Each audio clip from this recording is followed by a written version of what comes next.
Well, good morning. It's good to see all of you this morning. I have a feeling that many of you may be in the same place I'm in today. Have you ever been in one of those places in life where you're really thankful for the season that's taught you lessons, but you're ready to move on to something different?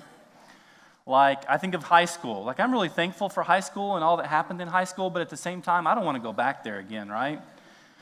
For college, I got a degree in physical therapy. I'm really thankful for all the lessons I learned. I'm really thankful for the diploma I got and for the license I got, and I do things every year to keep that license up because I don't ever want to let it lapse, but I don't ever want to go back to that school again. Then the Methodist Church told me I had to go and do seminary and get an MDiv degree like anybody ever masters divinity, right? And I didn't really want to be there. It was one of the deepest spiritual experiences of my life, but I don't want to duplicate it just to have that experience again, right?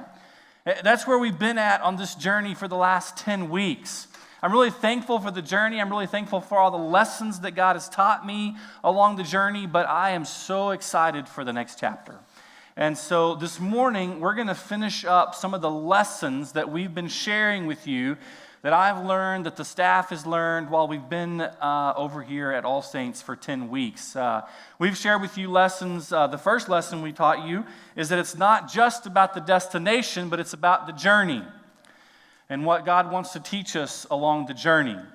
The second lesson we learned is that along the journey, fear is absolutely necessary.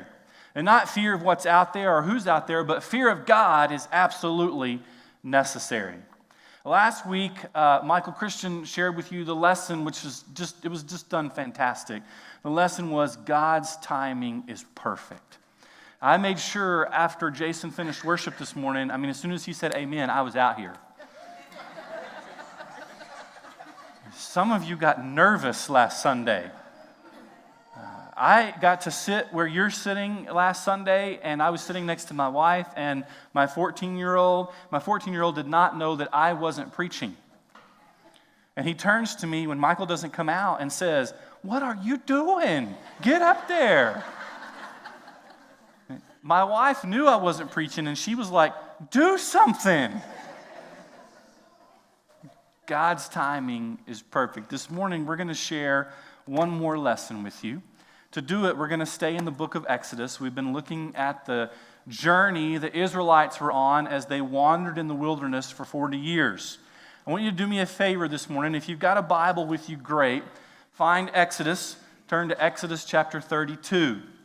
If you don't have a Bible with you, that's great too. I'm guessing you have a phone on you. I want you to pull your phone out and find, either on your Bible app or through Safari or whatever, find Exodus chapter 32. And I want you to kind of keep it out in front of you because here in a minute I'm going to put 4 verses up on the screen for you, but we're going to look at much more or many more than 4 this morning. And so Exodus chapter 32 is where you can turn first. But we're going to be in this place where Moses is talking to the people. That's where we're going to get to in Exodus chapter 32. But I need you to understand before we get to that place what happened. So in Exodus chapter 19, you don't have to turn there. If you want to, you can. But in Exodus chapter 19, Moses goes up on the mountain to begin to talk to God or to listen to God. And I want you to notice that he does that in Exodus chapter 19. He does not come down from the mountain until Exodus 32. So 20, 21, 22, 23. What I'm trying to get in your mind is that this was a long period of time. In fact, it was 40 days and 40 nights that Moses was up on the mountain with God. They had been in the wilderness, by the way, 2 months at this time. They had crossed the Red Sea. They had been wandering already for 2 months when Moses goes up on the mountain to begin to have this conversation with God. And when he's up there, God begins to speak to him about some commandments and some things that he needs to pass on to the people. Moses is going to pass them on to the people. And so he begins to tell Moses, listen, there's this thing, Moses, called the Big Ten. I'm even going to write them down for you. And I really want you to make sure that the people know these things. And I just want to make note of them, one of them really quickly here. It's in Exodus chapter 20. It's one of the commandments at the very beginning. It says, "You shall not make for yourself a carved image." Okay, just hang on to that for a minute. You should not make for yourself a carved image. That's one of the things, one of the 10 that God was giving Moses. But it was much more than just the 10 commandments. He was giving Moses all kinds of things that he wanted to pass on to the people. All kinds of laws for their benefit. Like in Exodus chapter 21, verse 35, we read this. When one man's ox butts another so that it dies, then they shall sell the live ox and share its price. I guess that was pretty important for them to know when they were wandering in the wilderness, right? So they needed to know that. They needed to know Exodus chapter 22, verse 21. You shall not wrong an immigrant or oppress him, for you were immigrants in the land of Egypt. Where are we? Exodus or today? Where are we at? I don't know. Exodus chapter 23. You shall not spread a false report. This is my favorite one. You shall not spread a false report. God wanted Moses to tell the people they shouldn't be gossiping. Okay? And he goes on and on, all these chapters over to Exodus chapter 32. He goes into the tabernacle, which is where God's very presence was going to dwell with the people. And he begins to tell Moses, listen, these are all the things that we need to collect from the people to build the tabernacle. And then here's how you're going to build the tabernacle. These people are going to do this, and these people are going to do. And it was very detailed. All these chapters of very intricate detail of building and constructing the tabernacle. And then we get over to Exodus chapter 32. I'm going to put these 4 verses up on the screen, and here's what's happening while Moses is on the mountain. Exodus chapter 32, verse 1. When the people saw that Moses delayed to come down from the mountain, the people gathered themselves together to Aaron, who was the priest, and said to him, Up, make us gods who shall go before us. As for this Moses, the man who brought us up out of the land of Egypt, we do not know what has become of him. So Aaron said to them, Take off the rings of gold that are in your ears of your wives, your sons, and your daughters, and bring them to me. So all the people took off the rings of gold that were in their ears and brought them to Aaron, and he received the gold from their hand and fashioned it with a graving tool and made a golden calf. Do you see what's going on here? While Moses is up on the mountain receiving all of these instructions from God, one of them, which by the way, was do not make any images and worship them. The people grew restless, and what did they do? They began to make an image and celebrate it. Well, while God was speaking directly to Moses, the people were growing impatient. While God was almost seeing Moses face to face, the people were doing something totally different. It's one of those meanwhile scenarios. Have you ever been in there? Have you ever seen a movie where like you're in one scene, right? You're watching this scene, and then all of a sudden the movie transitions and it goes, meanwhile, back on the farm, right? You've been there? Or you've read a book like that? How many of you, if you have kids, you have experienced this? You have been in one scene, maybe you're cooking dinner, maybe you're watching a TV show, maybe you're into a good book. Meanwhile, you haven't heard anything from the kids in a while, and they're into something mischievous, right?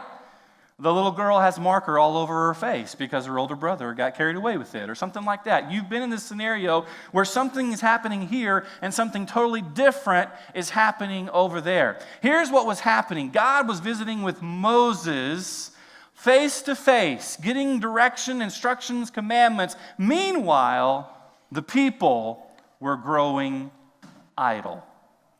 I-D-L-E. Idle means to be without purpose, to be without direction. Moses was up on the mountain with God, and he was getting direction. He was getting purpose. The people were down at the valley, and they were going without purpose or without direction. They were becoming idle. And because of that, they created an idol and began to celebrate it, I-D-O-L. See, here's today's lesson that I want to share with you. Idle hands lead to idle hearts. Idle, I-D-L-E, hands lead to idle, I-D-O-L, hearts. When our hands become idle, when they become purposeless, when they have no direction, we began to sink into celebrating things we shouldn't be celebrating. worshiping things we shouldn't be worshiping. Idle hands lead to idle hearts. Now, listen, I want you to know this about the people. It's not that they weren't busy. They had things to do. They had routine.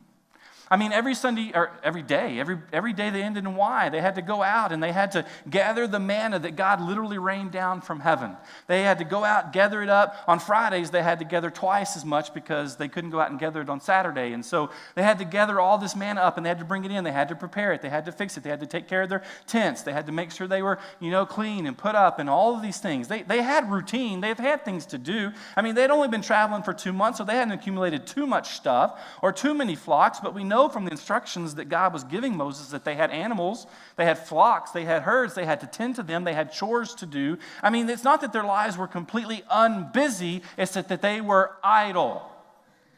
They had no direction. They had no purpose. What I'm trying to get across here is you can be as busy as you want to be. You can be the busiest person in this room and still be idle. I-D-L-E. You have no purpose, have no direction. Just because you're busy doesn't mean you have purpose. And idle hands lead to an idle heart. I want you to see this. So here's what happens as this is going on. Moses is still up on the mountain talking to God. In Exodus chapter 32, it's just a funny chapter. I mean, because here's what happens. While this is happening meanwhile, and Moses is here talking to God, here's what happens in Exodus chapter 32, verse 7. And the Lord said to Moses, "Go down, for your people, whom you brought up out of the land of Egypt." This is what they're doing. And Moses shoots back in verse 11, "Lord, why does your wrath burn hot against your people?" It's not my people that are doing this, it's your people.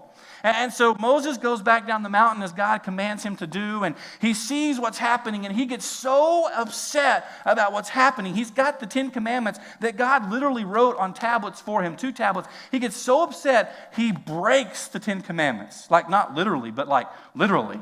Like, he didn't commit adultery, but he broke the 10 Commandments. Like, he crushed them. He's so upset. And then he calls the people together after he's calmed down a little bit, and he tells them, "Listen, what you're doing is not right.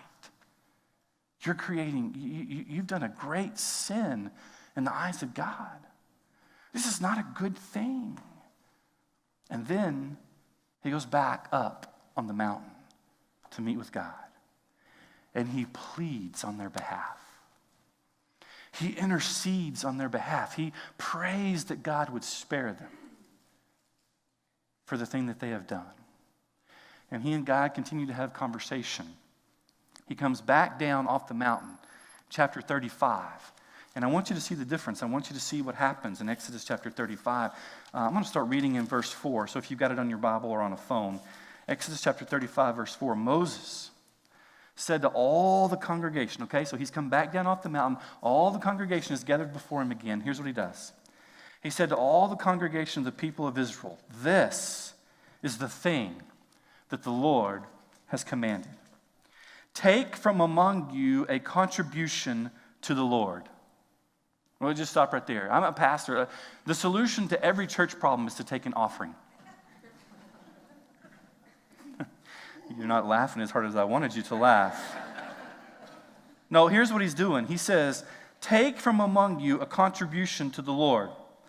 Whoever is of a generous heart, let him bring the Lord's contribution, gold, silver, and bronze." He goes on to list all these things, blue and purple and scarlet yarns. Listen, this was all the instruction God had given him while he was on the mountain for 40 days and 40 nights. And now he begins to pass it on to the people. And it's not just about bringing an offering to God. It's about giving them purpose.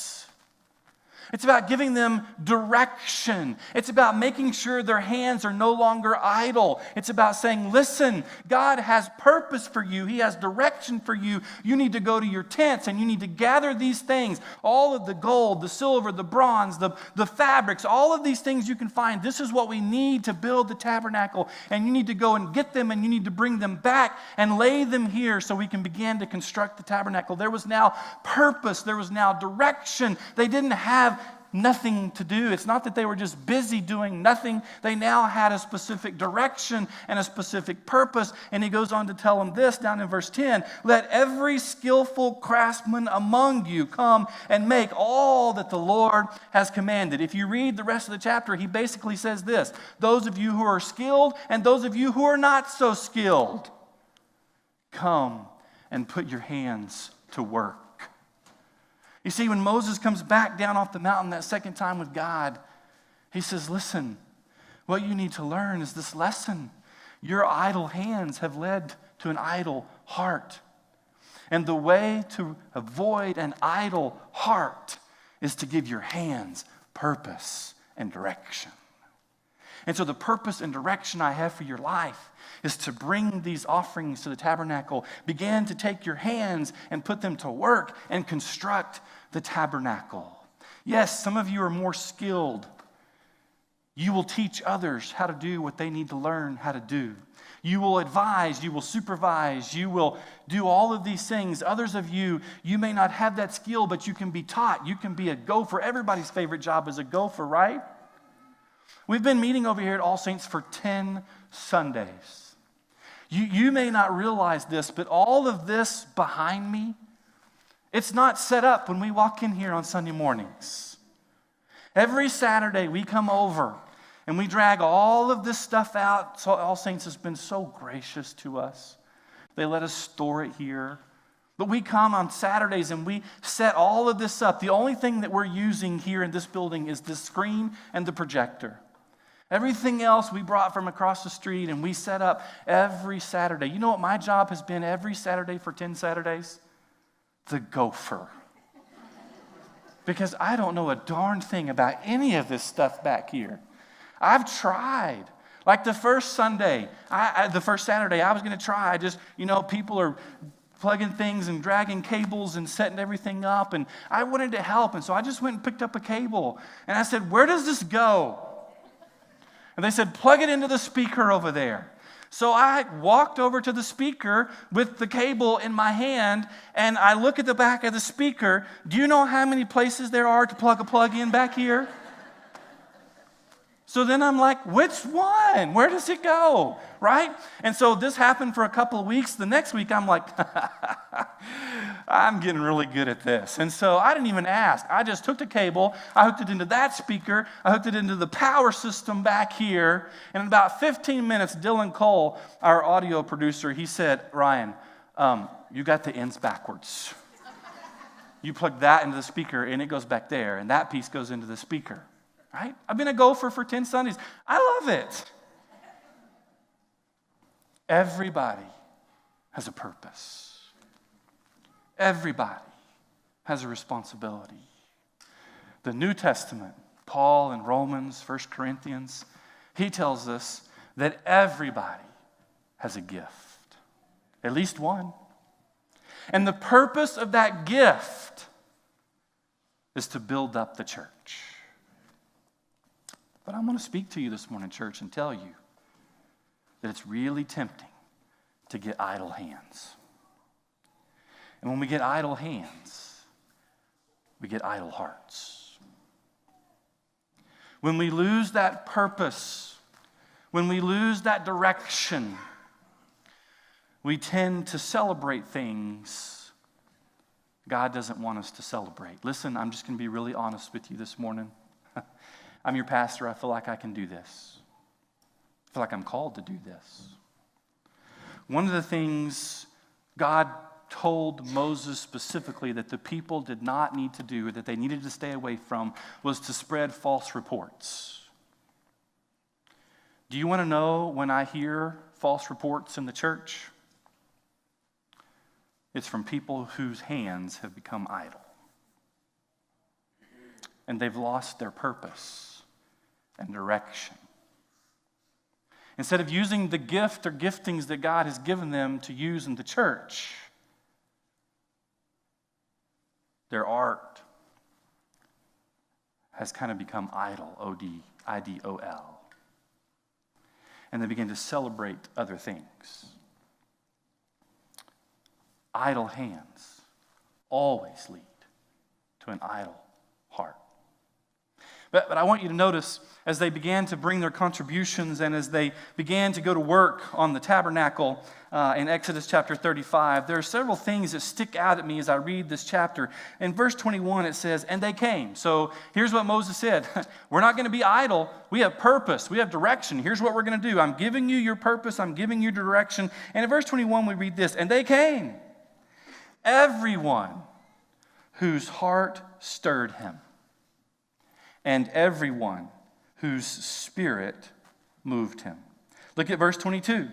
So they came, both men and women, all who were of a willing heart. Keep reading in Exodus chapter 35. Go down to verse 26. All the women, watch, whose hearts stirred them. Keep going, verse 29. All the men and women, the people of Israel, whose heart moved them. Do you see what's happening here? Here's what's happening. God has given all of us purpose. He's given all of us direction. He's given all of us at least one gifting. What's missing oftentimes is a stirred heart, a moving heart. And here's another lesson that I know. It doesn't matter how inspirational I am. It doesn't matter how anointed I am. It doesn't matter how good the sermon is. I can't stir your heart. Only God can. It doesn't matter how Jason blows the worship out of the water. He can't stir your heart. Only the Holy Spirit can stir your heart. It doesn't matter how awesome our student pastor is, because we have one of the best ones in the world. He cannot stir your children's heart. Only God can do that. It doesn't matter how good the children's pastor is. Do you know how blessed we are here at Aldersgate? We have the best children's pastors in the world. They can't stir your children's heart. Only God can. My prayer for us as a church this morning, as I've been learning this lesson, is that God would stir our hearts. That He would stir my heart. And He would stir your heart. And your hands would move from a place of idleness to a place of purpose, to a place of direction. Listen, we want to show you this morning some examples of some people right here at Aldersgate who have had their hearts stirred. We're going to drop the screen, we're going to drop the lights, and we're going to show you some video of some stirred hearts. One day after a church, Jason came up to me, who's the worship leader, and I asked him if I could play the bass in the band, and just kind of the backup role.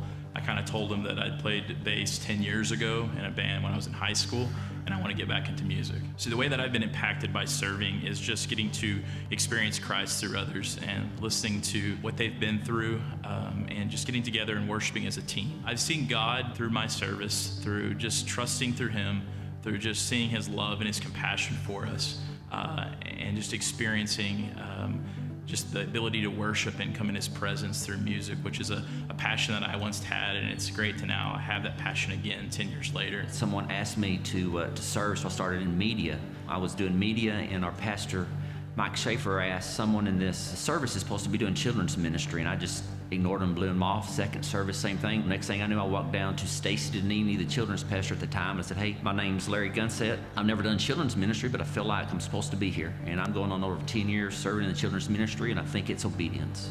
I've drawn closer to the Lord, as James says, as we draw near to you, to God, He'll draw near to us. And Bob Goff says that love is an action. Love does. It's not just a noun, it's a verb. You know, if we love as, God loved us, we're called to love, to serve, to pray, to forgive, to be the hands and feet of Christ. And that's why I'm here.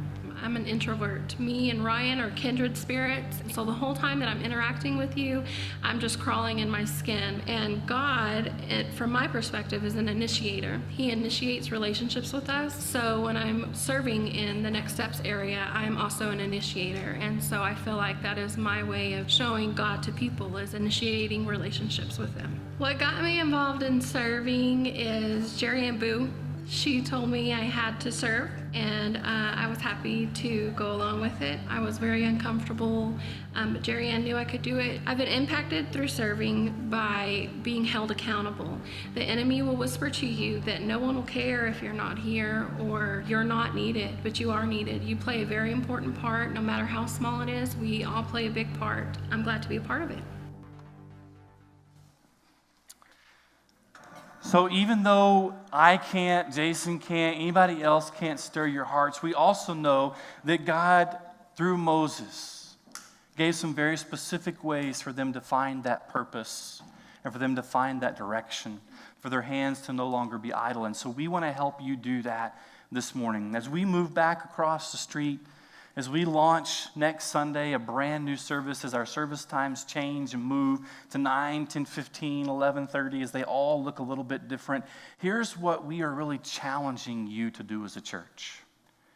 We're challenging you to find the worship service that you connect the best in and worship there. And then serve in another one. Use your gifts in another one. Find purpose in another one.